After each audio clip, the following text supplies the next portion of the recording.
Good morning. Good morning. Oh, hearty souls who come out at this hour. So I've written a lot over the years about the value of networks and that's the real lesson of the internet. And then one day into my office walked this guy, and he said, I have a slide I have to show you. Samir is rather a horse whisperer of PowerPoint. And he showed me this incredibly ugly slide. I've had people compare it to all kinds of bad medical procedures. But the importance here was that on the right was old media, iVillage.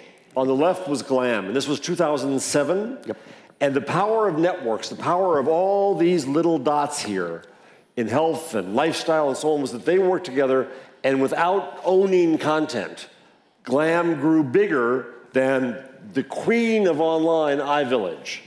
Well, today, iVillage is dead. Glam is this big. How did you get there, Samir? So it's a long road. I think the best way to see the road is to look at 2005. We had 12 creators who were writing content. And we saw a phenomena that fundamentally to us meant that there was actually a transformation going on in media created through technology. And the transformation was the following thing. Prior to this stage, which is post-social, as we call it, mostly editors and journalists worked for large companies, also video producers, who were then responsible to package and distribute content and media. What we saw was going on was identical in Facebook and us, there was a single or a double viral loop. We're going to talk about that today, that each of these writers and editors were not only creating content, they were actually involved in the creation of their own market. So in Uber terms, what I would say is, if you look at what the internet does is, as a technology change, it reduces all the friction between the creation of either products or services to either the consumption or the sponsorship or sale. And when you can do that, you get content at scale. So look what happened. In 2005, very small, iVillage didn't know we existed. And when we went to 2007, we were 20 million uniques. And in December, we are about 400 million users a month. So that is a phenomenal thing. And these kinds of models self-perpetuate. Before you, I want to underscore that it's the network that made this possible. Yep. Mode Media, now the parent of Glam, larger than just Glam, but it doesn't try to become a media empire itself, as most media empires are. Most media empires think they have to own or syndicate and control content. What Glam did, what Mode does now, is enable more than 6,000 publishers. Correct. So I'll bet you didn't know that it was the 7th largest web property. And because it's behind the scenes as a platform, enabling 6,000 publishers to make their own businesses, to be their own entrepreneurs, to find their own audiences, and to sell advertising for them. And that is a model that Samir and I have been amazed over the years that everyone in media hasn't copied that model. It's this great secret that if you just go with the internet and with the network, look what can happen. Well, if you think about it, in the US, there are 113,000 journalists, writers, and editors. The average salary of the full-time, which is about 28% of that group, is between $37,000 a year, and if you are a writer, and the top journalists, which are the top 20%, the average salary is $58,000 a year. So what we realized was, just like the capacity of cars that were not being used, the actual number of journalists and writers in the US was closer to 1 million. They were just not employed by mainstream media. So we created a model in which we believed there would be a virtuous cycle. And the virtuous cycle was, the more journalists and editors that came on our platform, the more content we had. The more content we had, the more it was spread. So that came the emotion. The more the content was spread, the more we attracted brands. The more we attract brands, the more journalists we can pay. So to give you an example, in the last 5 years till now, we have paid editors and journalists over $250 million. Just think about that. God's work. Right? That is, it's phenomenal. I think at this point, the best way to describe this would be to take a look at a chart we just started to pull together, Jeff and I. And the way this chart looks at is, I would start in the top right. The top right is companies that don't pay for content at all. So that's Facebook, Twitter, Pinterest, LinkedIn, etc. Below that is platforms that pay creators for content, YouTube and Mode. Then you go down to the left, you see Yahoo and AOL, which are portals in which they pay for content, but they don't pay much for traffic because people go there for email.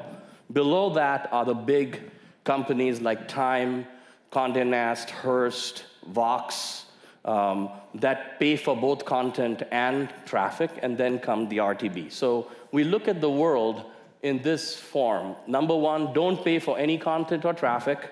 Do drive social discovery, so people like them. Number two, don't pay for traffic.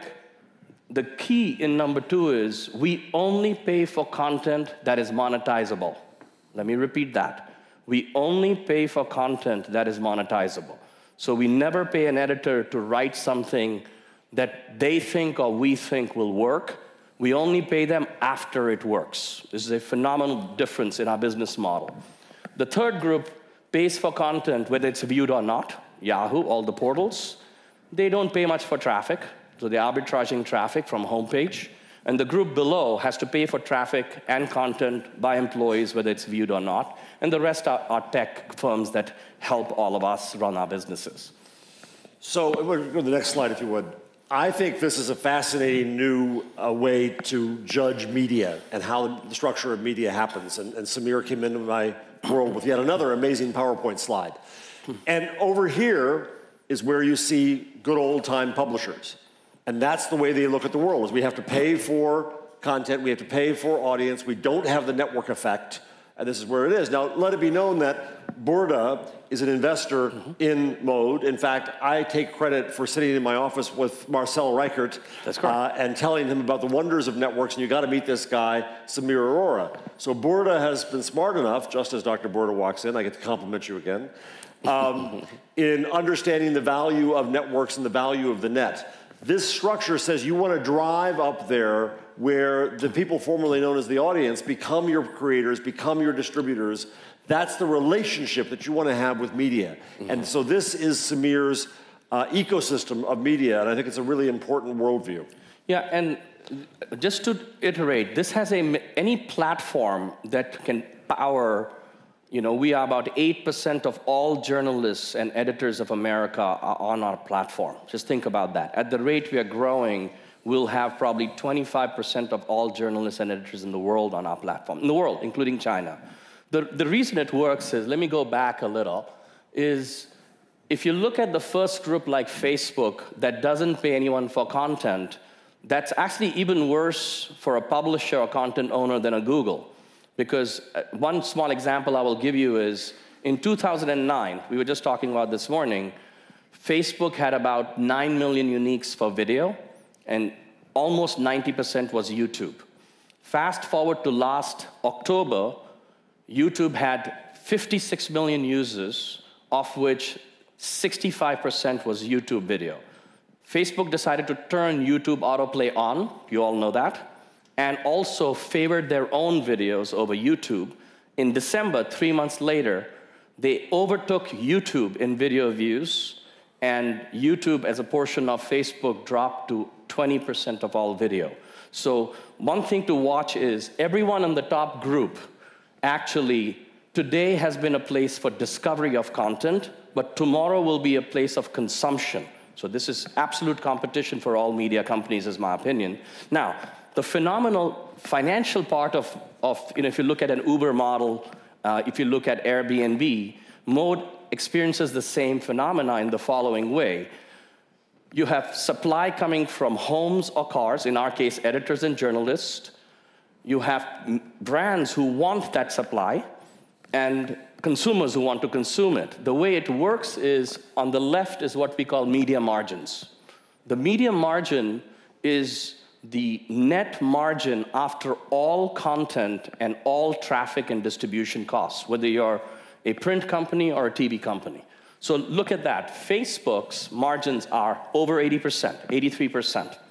If you come to Mode and YouTube, which is not known externally, we're the band at 60 to 80% margin business today. That is phenomenal.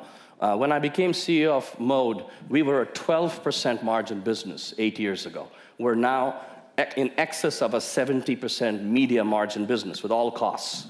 And we pay creators and journalists. If you go to the next group, which is the Yahoos of the world, it's a mid-50s to 60% margin business. AOL is a 40% margin business. If you go to a BuzzFeed or Vox, it goes down to the 30% margin businesses. And then the RTB, Rubicon is a public company, is a 16% margin business. So why does this matter? For every $100 million or $1 billion of revenue, companies like Facebook have 83% of that number to either invest or build a business. So this is a phenomenal chart. And these people believe content is king and content's going to do everything. Yeah. And if you come up with the best content, it will go viral. But the truth is, virality comes from the people. So our goal, which Jeff has been asking us to do for a long time, is could we take this model to outside of fashion, beauty, lifestyle? And that's why we changed the name of the company from Glam to Mode. We found 2 years ago the number of men visiting our other channels was growing phenomenally. And this December, we actually reached 54% women and the rest men.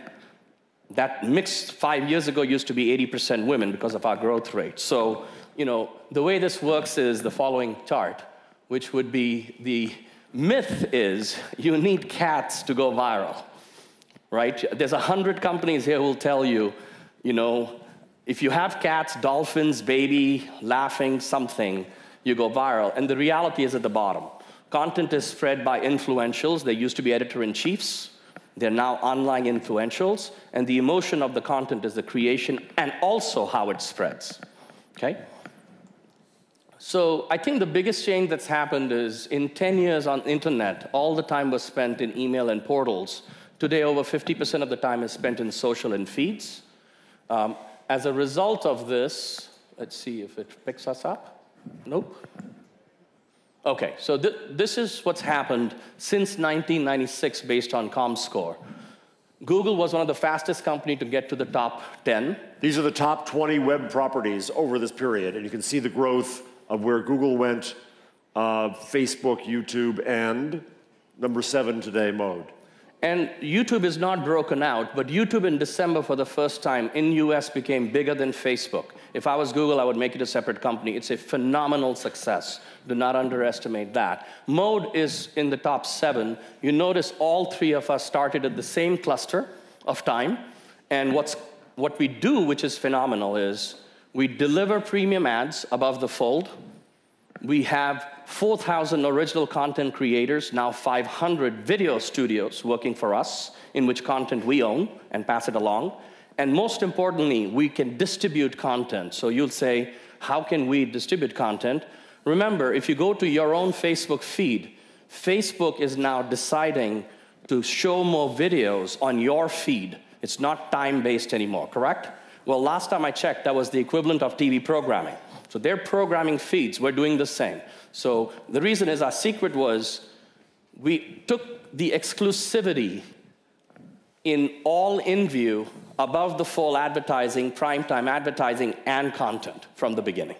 So we have the right to syndicate and distribute content, which, as you know, if you can distribute in-view content, you are a completely different company. The way this works is the following, the science. We've talked about the emotion, let's talk about the science of content. You create content that's right for the web. The next step is you curate it. Curators are the people that spread your content. Then you distribute the content through every means you can so that consumers can discover it and love it. From there, you amplify it by requiring that the creators actually put posts out on Twitter and other places to amplify, and then you use advertising as a multiplication. So I promised that I would talk about $1 million deal in just this space, because that's typically a size deal in the US. I'll be very happy to report to you, last week we signed our first $5 million with one client, not for the year, for one campaign on this chart. It's one of the US's largest retailers. It's them understanding that the consumer wants an always-on content strategy, that wherever you go, you'll get hit by not only an ad from them, but content from them, okay? And I think, Jeff, you and I talked a little bit about why this business of YouTube, Facebook, and Mode is completely different. What I'd like you to look at is here, where you don't see much. This is Disney, the year Avatar was launched, okay? It's very typical that 25% of Disney's annual revenue will come from one movie, and the rest will be 10, 12, 13%. So after the first 10 movies, the rest don't really matter, okay? So in movies like Cars, which made about $2 billion, they made $7 billion in merchandising on that, okay? So mass was made through blockbusters. Yeah. You had to have the big mondo hit, whether it's movies, music, books, and to a great extent, magazines and newspapers. You had to be the biggest or you lost. You had to go for mass. We're mass media. This is a different world now. Yeah, if you look at even Cosmopolitan, which is almost 50% of all of the profits of their company, even in the magazine business, you had to concentrate your efforts so you could make more money. If you look at Mode, our top creator is less than 0.5%. If you look at YouTube, the most, even if you put Gangnam Style, everything together, they're under 0.25% of YouTube. And in Facebook, which doesn't pay creators, the largest fan page is less than 0.1%. I have only one prediction. If you are in an MCN or in YouTube today, the star quality size, let's say you take a Michelle Phan or you take someone really big, Jennifer, et cetera, on YouTube, and let's say they have 100 million views of video. In the next 10 years, let's say they become 4 times larger, which is possible, right? In that period, YouTube will become 100 times larger. So it's the only place I've seen where every day that passes, the network effect actually makes the content owners less important for the platform, like YouTube. So you have no market power left as the company gets bigger and bigger. It's completely opposite of the business we are used to in media. That's why I believe this is a transformational change. If you believe that you do media by making a few large books, magazines, products, music, the top platform companies do not behave like that at all. Okay? And I think the emotion part, Jeff, that we spoke about is you have to learn a new type of muscle, and that muscle is, in this slide, why people create, what they curate, where they consume the content, and how they share. Understanding all these things is phenomenally important as you build this new type of a media business. Let me go back to your slide, if I could. Yeah. So, Samir, if you were a big content-based, blockbuster-based media company, yeah, how do you move from there up to the upper right? So let's just take us as an example. So when we started, we had our own editors that were writing content, much like what Vox is doing today. And we realized it was a great business. I think Henry Blodgett is here as well as Nick. They are 1 in 2 or 4 million people who have started a business with an editor and phenomenally grown it because they're entrepreneurs. But the 2 million editors and writers actually can't do that. So we realized there was only 2 ways to grow. You either had to become bigger and bigger in content ownership, and we're from Apple. We don't have the DNA of content creation. We have the DNA of product creation for consumers. So the first stage was really to understand how can you become a platform company. Now, a lot of media companies will not be able to do that. They'll have to partner with someone like that. Second, we decided that if you're a content company, you have to either know social or own social or be in social. In our case, we convinced Mark Andreessen to sell us Ning, which was a phenomenal platform for social. And with that, we were able to build a content social platform that goes in that platform bucket. So at this point, in our next 5 to 10 years, the ability for a TV company, a magazine company, a book company, a music company to work with us, given we're one of the few socially driven platforms that actually pays content owners. And we require every view of content be paid to the owner or the editor, is very rare. YouTube does that, but there's a portion of YouTube videos that is user gen. So they're a blend, and Facebook, as I said, doesn't pay at all. So to answer your question, if you are a content company, you have to both build your own inside muscle, but at the same time actually partner with companies who can expose your content through this science and emotion of building a media company. And so to end up here, I think what's so important, what gratifies me to watch Mode's progression here, is that we move past the idea that we are manufacturers of content, period. That in media, we're a service. And a service has to give people relevance and value, and the only way we can do that is if we know people as individuals. We can't know them all. Yeah. The secret, I think, to what that upper right quadrant shows you is that if you enable people to have relationships with each other, that's where growth in media can come. And it doesn't come just from content. We call it social, but it really comes from relationships. And you're a relationship company even more than a content company. You know, that's really interesting. You know, I was listening yesterday again to the fact that you can have heat maps to tell drivers where to go, right? We all know how Uber works. Can you imagine, for 7 years, we have been monitoring, it used to be about 100 million consumers globally, now it's 400 million. We monitor 400 million consumers anonymously, of course, use of every piece of content. So on a live basis, we actually know millennial women in every country, every city, what are they reading right now? Not guesswork, not someone else's opinion. So the network effect is phenomenal because here's one example. We had a food advertiser, and suddenly we realized broccoli was no longer important. Thank God. Think about this. This is a real true story. And it went to kale. If you're in America, you know when that happened.